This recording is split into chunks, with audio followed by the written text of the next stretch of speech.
예, 안녕하세요. 한기대 컴퓨터공학부의 김덕수입니다. 저희 운영체제 7번째 강의 시작하도록 하겠습니다. 저 7번째 강의 주제는 교착 상태라는 것입니다. 교착 상태, 데드락이라고 하고요. 자, 무슨 뜻인지 한번 예상을 해보시면서 넘어가 보면 좋을 것 같아요. 뭔가 죽었다는 것 같고요. 뭔가 서로 걸려 있다는 뜻인 것 같습니다. 자, 어떤 뜻인 것 같으신가요? 자, 넘어가서 한번 보시면, 자, 이 그림, 사진이죠. 자, 어떤 느낌이 드시나요? 예, 가슴이 답답하실 겁니다. 뭔가 뭐 하나도 이루어지지 않고 누구도 갈 수 없는 이상한 상황이죠. 자, 이런 상태가 바로 데드락입니다. 자, 머릿속에 데드락의 이미지 이렇게 그려놓으시면 도움이 될 것 같아요. 자, 저희가 공부하고 있는 프로세서의 관점에서 보면은, 자, 여기 있는 프로세서들은 여기 있는 자원을 요구하고 있고요. 자, 여기 있는 프로세서들은 여기 있는 자원을 요구하고 있습니다. 마찬가지로 여기 있는 프로세서들은 또 여기 있는 자원을 요구하고 있겠죠. 자, 지금 어느 프로세서도 자기가 원하는 자원을 가져갈 수 없습니다. 즉, 어느 녀석도 자기가 원하는 일을 할 수 없는 이런 상태. 이것을 우리는 데드락이라고 표현합니다. 자, 좀 더 자세히 정의를 해보면요. 일단 저희 배웠던 프로세서 스테이트에서 얘기했던 것을 한번 기억해 보도록 하죠. 저희 프로세서의 스테이트 얘기할 때 블록드 그리고 어슬립 뭐 같은 의미였죠. 스테이트라는 게 있었습니다. 자, 그게 무슨 상태였죠? 저희가 여기 러닝이 있었고요. 여기 레디가 있었죠. 그리고 여기가 바로 블록드였습니다. 자, 언제 이렇게 내려온다고 이야기했었죠? 예, 뭔가 자원, 프로세서가 아닌 다른 자원을 기다릴 때입니다. 뭔가 다른 자원이 필요할 때 또는 특정 이벤트를 필요할 때 블록 상태가 돼서 기다리고 있습니다. 자원 또는 이벤트. 자, 그런데 여기서 어떤 프로세서가 기다리고 있는데 이 기다리고 있는 이벤트가 발생 가능성이 없는 이벤트인 겁니다. 얘는 아무리 기다려도 이 이벤트는 발생하지 않는 상태예요. 자, 이 상태일 때 그 프로세스를 우리는 데드락 상태에 빠졌다고 이야기합니다. 그렇죠. 자기가 원하는 자원을 받지 못하는 또는 이벤트가 발생하지 않는데 계속 기다리고 있는 일을 할 수 없는 데드락 상태에 빠지게 됩니다. 그리고 시스템 내에 데드락에 빠진 프로세서가 있는 경우 우리는 그 시스템을 데드락 상태에 있다고 이야기합니다. 자, 여기까지 이야기하고 보면은 뭔가 계속 일을 못하는 상태 기억나는 거 있으신가요? 예, 바로 스타베이션, 기아 상태라는 게 기억나시죠? 뭔가 기아 상태와 데드락이 상당히 유사해 보입니다. 자, 그렇다면 둘의 차이점은 무엇일까요? 예, 이렇게 생각해 보실 수 있습니다. 자, 저희 스타베이션과 데드락. 일단 데드락은 어디에 존재한다고 했었죠? 예, 데드락은 자, 요 슬립 상태, 블록드 상태에 존재하게 됩니다. 즉 여기서 어떤 자원을 기다리는데 또는 이벤트를 기다리는데 걔가 일어날 가능성이 없는 경우에요. 가능성이 제로인 걸 기다리는 녀석이 데드락이었고요. 저희 스타베이션 언제 나왔었죠? 예, 뭔가 CPU를 기다리는 거죠. 스타베이션은 프로세서를 기다리고 있는 여기 레디 상태에 존재하게 됩니다. 얘는 CPU를 기다리고 있는 거죠. 그리고 스타베이션이 기다리고 있는 이벤트 또는 자원, 바로 CPU죠. 얘를 할당받는 거는 절대 발생하지 않는 사건인가요? 아니죠. 발생할 수 있는데 뭔가 운이 없어서 계속 못 들어가고 있는 겁니다. 뭔가 계속 누가 여기서 새치기를 하고 있는 거예요. 자, 이거는 발생하는 이벤트인데 운이 없어서 또는 우선순위에 밀려서 계속 기다리는 현상을 우리는 스타베이션이라고 했었죠. 그래서 발생 가능성이 없는 이벤트를 기다리는 데드락과는 구분이 되고요. 그리고 기다리고 있는 자원도 차이가 있습니다. 그리고 어느 곳에 존재하는지도 바로 차이를 보여주고 있죠. 자, 이렇게 만약에 스타베이션과 데드락의 차이를 설명하시오 라고 하면 다음처럼 설명하시면 될 것 같습니다. 자, 이렇게 하셨으면 이제 데드락에 대한 개략적인 개념, 뭐 정확히 모르겠지만 이게 대충 어떤 의미다는 아마 와 닿으셨을 것 같습니다.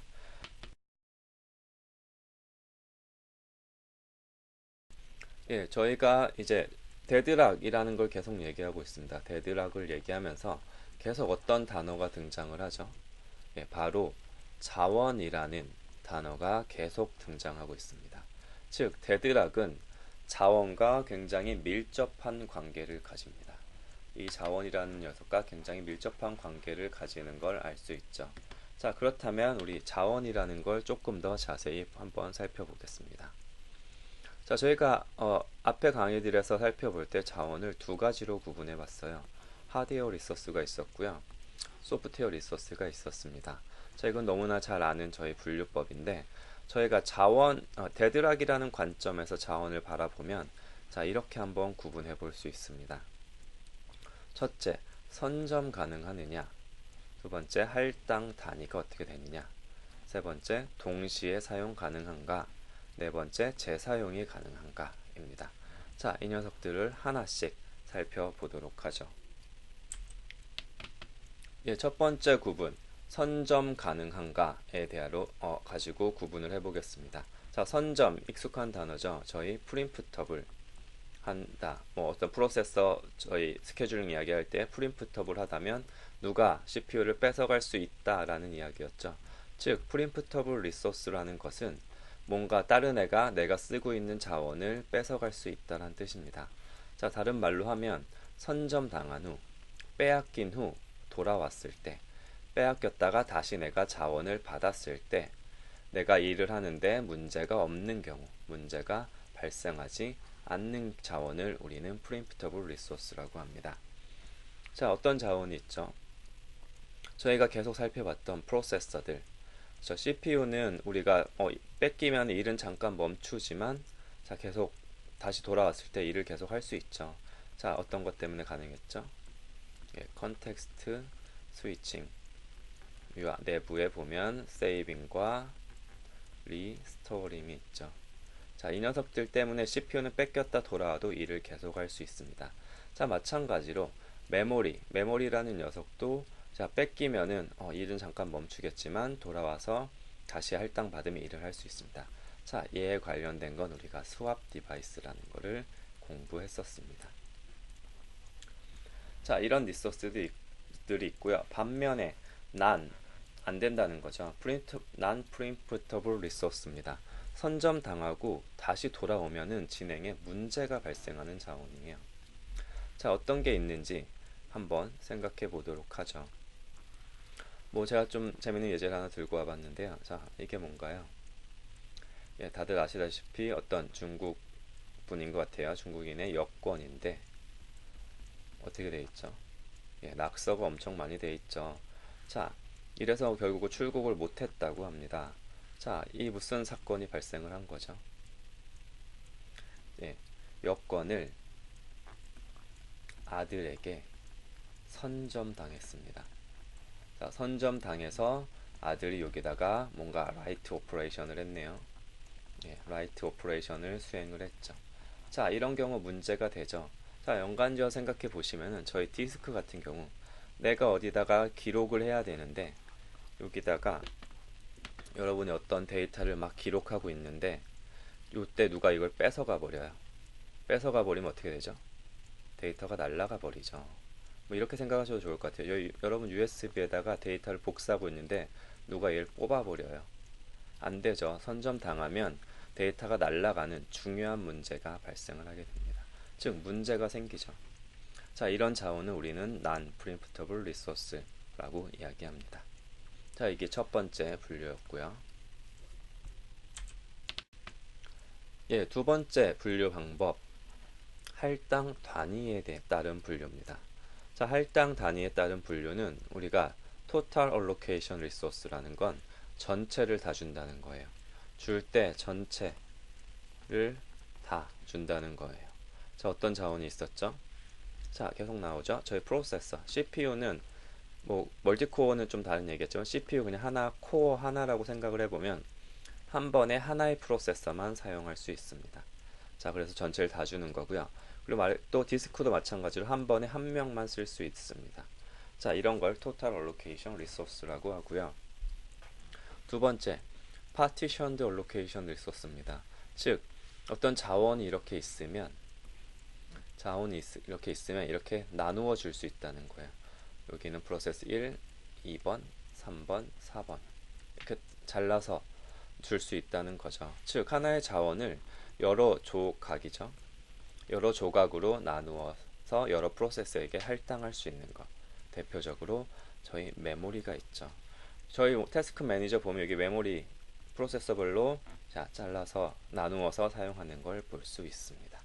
자, 이게 바로 두 번째 분류법, 할당 단위에 따른 분류입니다. 자, 다음으로 세 번째 분류법 보죠. 자, 동시 사용이 가능한가로 분류하는 방법입니다. 자, 그래서 와 닿으시죠? 동시 사용할 수 있거나 없거나 둘로 분류가 되겠죠. 자, 여기 exclusive, 서로 배타적이라는 거죠. exclusive allocation resource. 자, 한 번에 한 프로세스만 사용 가능한 리소스를 우리는 exclusive allocation resource라고 이야기합니다. 자, 그래서 보시면은 저희 프로세서가 혼자 쓴다고 했었고요. 디스크도 혼자 쓴다고 했었고요. 자, 메모리가 여기 등장하는데 좀 헷갈리실 수 있을 거예요. 앞에서 분명 partitioned resource라고 해서 얘를 이렇게 죄송합니다. 얘를 이렇게 잘라서 쓸 수 있다고 했는데 이러면 동시에 쓰는 거 아니냐라고 생각하실 수 있는데 이렇게 생각하시면 돼요. 자, 이 할당된 이 영역 이걸 P1이 쓴다고 했을 때 자, 얘는 P1만 쓸 수 있는 거죠. 본인에게 할당된 영역을 동시에 쓸 수 있는가 로 생각하셔야 됩니다. 자, 얘를 P2가 와서 쓸 수는 없죠. 잠시만요. P2가 와서 쓸 수는 없겠죠. 자, 이런 뜻입니다. P2 이렇게 해서 서로 각자의 영역을 가지고 있고 자기의 영역은 혼자 쓰는, 자, 이런 경우는 우리가 exclusive allocation resource로 분류합니다. 그래서 메모리가 여기 들어가 있고요. 자, 두 번째 shared allocation resource, 동시에 쓸 수 있는 자원이죠. 즉 여러 프로세서가 동시에 사용 가능한 자원입니다. 자, 대표적으로 어떤 게 있냐면, 자, 여러분 한글 있죠. 워드 프로세서. 워드 프로세서가 있을 때 얘를 창 하나만 띄울 수 있나요? 아니죠. 창을 여러분 여러 개 띄워놓고 사용을 하시죠. 자, 그러면 이게 어떻게 가능한 거죠? 프로그램은 하나인데 창을 여러 개 띄울 수 있다는 건 이 프로그램을 여러 프로세서가 동시에 쓸 수 있다는 뜻입니다. 즉 이 프로그램이라는 거를 헷갈리시면 일종의 소스 코드라고 생각하시면 되고요. 자, 이런 프로그램 또는 exe 파일 동시에 쓸 수 있는 거죠. 자, 이런 자원이 대표적으로 shared allocation resource가 되고요. 그리고 저희 mutual exclusion 때 열심히 봤던 어떤 shared data라는 것도 같이 접근해서 쓰게 되죠. 얘도 접근해서 쓰고 얘도 접근해서 쓰는 이런 자원을 우리는 shared allocation resource라고 이야기합니다. 자, 이렇게 세 번째 분류를 봤습니다. 자, 다음 네 번째 분류입니다. 자, 재사용이 가능한가로도 분류를 해볼 수 있습니다. 자, 무슨 의미인지 조금 안 와닿으실 수 있을 것 같은데요. 자, 일단 serially reusable resource입니다. 예, 계속 쓸 수 있는 자원이란 뜻이에요. reusable이죠. 자, 그래서 시스템에 항상 존재하는 자원. 자, 뭐죠? 우리가 다 아는, 우리가 쉽게 생각할 수 있는 자원이라는 것들은 거의 다 자, 시스템에 항상 유지되죠. 이런 자원들. 자, 프로세서, 메모리, 디스크, 그리고 프로그램들. 자, 즉 무슨 말이냐? 한 명이 쓰면은 다른 애들이 쓸 수 있는 자원을 우리는 serial reusable resource라고 하고요. 자, 그러면은 쓰고 없어지는 게 있느냐? 예, 있습니다. 자, consumable resource로 분류되는 게 어떤 게 있냐면 어떤 우리 프로세서들 사이에 시그널을 주고받거나 메시지를 주고받을 수 있죠. 자, 이런 자원은 시그널이나 메시지를 얘가 받아서 얘가 처리하면은 얘네는 사라지게 되죠. 자, 이런 자원을 우리는 consumable resource라고 이야기합니다. 자, 이게 네 번째 분류였습니다. 자, 그래서 저희 데드락과 자원은 밀접한 관련이 있다고 했고요. 그래서 우리가 자원을 데드락의 관점에서 한번 분류를 해본 거죠. 자, 그렇다면 이렇게 분류해본 자원들 중에 데드락을 발생시킬 수 있는 자원의 형태는 무엇일까요? 자, 일단 우리 배웠던 거 하나씩 보도록 하죠. 프리엠프터블과 난 프리엠프터블, 뭐가 데드락을 발생시킬까요? 예, 난 프리엠프터블일 겁니다. 왜냐하면 한번 할당 받으면 얘를 끝날 때까지 쓰죠. 자, 그러니까 누가 얘를 요청을 하게 되면 얘를 못 주게 되는 경우가 있을 거고, 자, 이런 경우 데드락이 발생할 수도 있을 것 같습니다. 만약에 얘를 뺏을 수 있다면 데드락을 발생하지 않겠죠. 내가 자원을 뺏을 수 있으니까. 자, 그래서 문제가 되는 거 두 개 중에는 non-preemptible resource가 문제가 될 겁니다. 자, 이렇게 하나 이쪽이고요. 자, 두 번째, 혼자 쓰는 거와 나누어 쓸 수 있는 녀석들 중에는 누가 문제가 될까요? 예, 당연히 혼자 쓰는 게 문제가 되겠죠. exclusive allocation resource가 문제가 될 겁니다. 같이 쓸 수 있는 쉐어드 같은 경우는 예, 같이 쓰면 되죠. 그냥 이러니까 이 자원을 가지고 이 자원을 못 받아서 문제가 되는 경우는 없을 겁니다. 자, 그래서 exclusive allocation resource가 문제가 된다. 그 다음에 저희 할당 단위를 잘 생각해 볼게요. 할당 단위 한 번에 다 주느냐 아니면 나누어서 사용할 수 있느냐가 데드락과 관계가 있을까요? 예, 사실 이건 관계가 없습니다. 얘는 별 관계가 없어요. 관계없이 뭐 혼자 쓸 수 있어도 프리엠프터블 하면은 사실 문제가 안 될 거고요. 그리고 나누어 쓴다고 했을 때는 나누어 쓰니까 또 문제가 되지 않겠죠. 자, 그래서 얘는 별로 문제가 되지 않는다 라고 생각하시면 되고요. 자, 네 번째, serially reusable resource, 재사용 가능한 거와 consumable resource, 재사용이 안 되는 자원 중 뭐가 문제가 될까? 뭐가 데드락의 원인이 될까? 예, 생각해 보시면 사실 둘 다 데드락의 원인이 될 수 있어요. 왜냐면은 얘도 소비해 버리면은 어떤 A라는 자원을 소비해 버렸는데 누가 얘를 기다리고 있었다면은 이게 바로 데드락이죠. 자, 하지만 얘까지 고려하기엔 우리가 데드락 모델을 만들기엔 너무 복잡합니다. 그렇죠. 뭔가 있고 없고 있을 때마다 자원 수에 따라서 거의 이런 복잡도로 증가하게 되죠.